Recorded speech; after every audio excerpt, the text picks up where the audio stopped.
Hi, and welcome to, I guess, Dave's Garage, because that's what one of my friends so lovingly called it when he made a AutoZone commercial account. So, placing the starter motor on a 2010 Kia Soul. I diagnosed this to be a bad starter because it just didn't start, and I tested it with a battery. Battery is good. Dove under there, tapped the starter. Starter's located in the back side of the motor, sandwiched between the firewall and the motor. Unlike the Hyundai Elantra, I believe that's its like sister car for Hyundai, same motor, apparently a different transmission. So the Kia, they're just dumb. And this is what you're gonna really need to do this. This is a pain in the butt. So what I recommend you do have is an impact that'll make everything go a lot easier. This is for taking off the air intake tube between the throttle body and the intake, or in the airbox. This is a 3/8 extender ratchet, and it's kind of broken, so it only loosens. So it's just basically a glorified breaker bar. Get a breaker bar. And then this is a 17 millimeter socket. You're going to need to drop parts of the exhaust. Well, at least I did, because it was a lot easier to get at it through the exhaust tunnel. Alright, you're going to also need a pair of pliers, because there is a factory clip on one of the tubes going to the intake that you're going to need to take off. 3/8 ratchets. You need a stubby one. Well, at least it's really helpful to have a stubby one. This one, good to break loose the bolts that hold down. There are two bolts, two 14 millimeter bolts that hold the starter to it, about that long. I recommend basically getting a ratcheting wrench for that, because I almost got the stubby ratchet stuck, but stubby ratchet worked.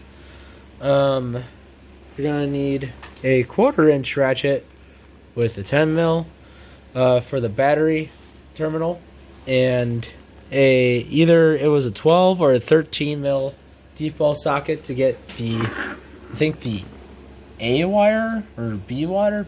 It's the battery plus wire off the nut off the starter. And you're also going to need this to help with getting connectors apart. This is going to be for the moderately sized flathead screwdrivers. I use those for getting the exhaust hangers off. That was really helpful. And this flashlight, because you're going to need a flashlight. Maybe a hammer if your flange bolts are really stuck up there. If they're stuck up enough that you can't even hammer on the 17 socket, God help you, because I was almost in that situation, and I really didn't want to be in that situation. But I'll get on how I went about doing this. All right, the car was safely lifted up and put on jack stands.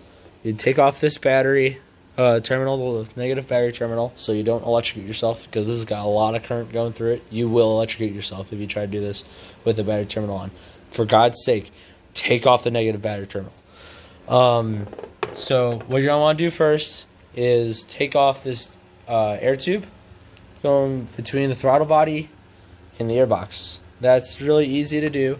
I use the impacts with an extension and a 10 millimeter socket. These are just 10 millimeter sockets. Really weird clamps that Hyundai Kia used. This is the hose clamp that I was talking about. That goes right there to, I believe, the vent for the PCV system. And then you can see down in here, if my flashlight turn on,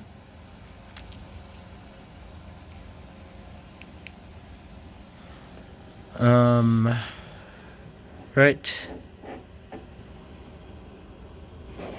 See that puddle? And zoom in a little bit. It's hard to focus. You're gonna see all the way down there, that bolt in between that black wire. in between that triangle of wires, that's the lower bolt for the starter. I take off the air intake tube because you can get that normal ratchet on there from the bottom, and then you just go up here, just crank it up to break the bolt loose. Yeah, that was really good idea to do that. I'll show you what it does, what you'll do from the bottom side. All right, looking at from the bottom side, you're going to want to disconnect the O2 sensor and take off the exhaust flange. I did that by coating it in a thick layer of PD Blaster or your preferred penetrating oil. Letting it sit for a while, hit it with a wire brush a little bit to clean off the threads, and then just hammered a 17 mil socket on that and cranked it loose to break loose the threads, and just let loose with the impact. And then it luckily came off and didn't strip or break or anything. But if it's too rusty to do that, hopefully you can get by taking the exhaust hangers off. Like I did over here, it might not move as easily, but the exhaust hangers being off, that really helped. Now I move back a little bit. You can see that's the oil pan. Here's the drain plug. Exhaust is right there. You can see up there behind the CV axle, that's the starter. Such an awful location. I don't know why Kia decided to put it there and not just use the same transmission as the Elantra does, but I don't know. Koreans are strange. So yeah, I was looking at it thinking, how am I going to get to that?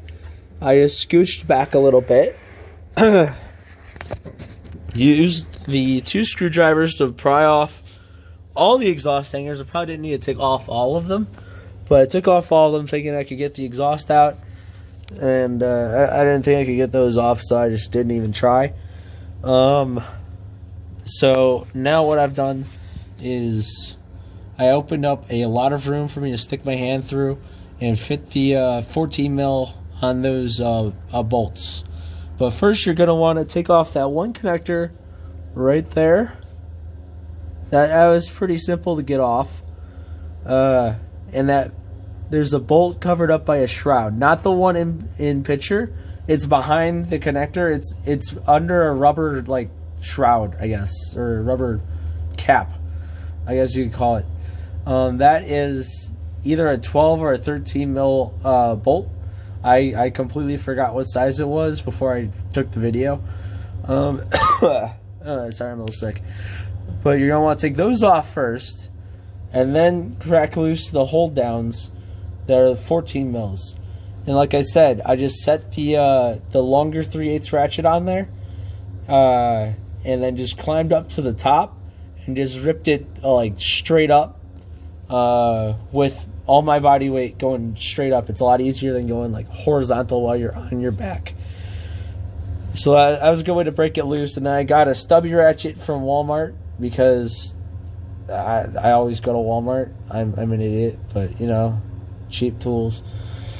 And that actually helped a ton in loosening those. It cut a lot of time off. I guess you don't really need a stubby ratchet, but it helped.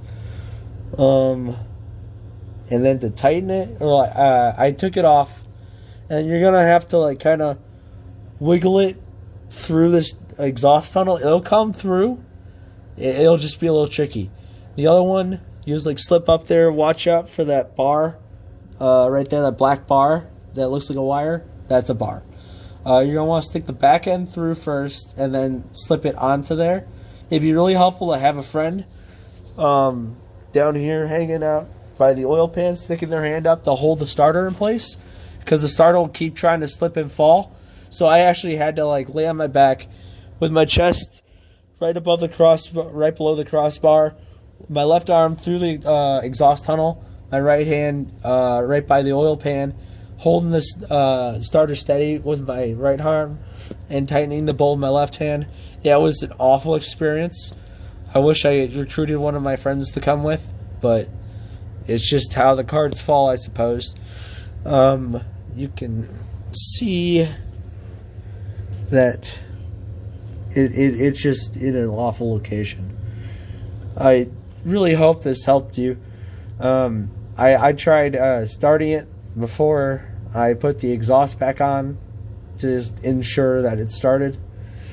Also, there's one more thing. If you care about your car making any sort of exhaust noises, if you think your seal on your exhaust flange is going to be pretty awful seal, I suggest getting some muffler cement. I got it for like, what, $10 on Amazon or something? I don't remember exactly. Like, give or take $10.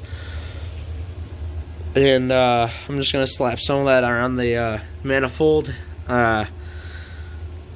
flange once I get everything back together. But if I didn't just slack around, job would have probably taken me maybe an hour, 2 hours tops.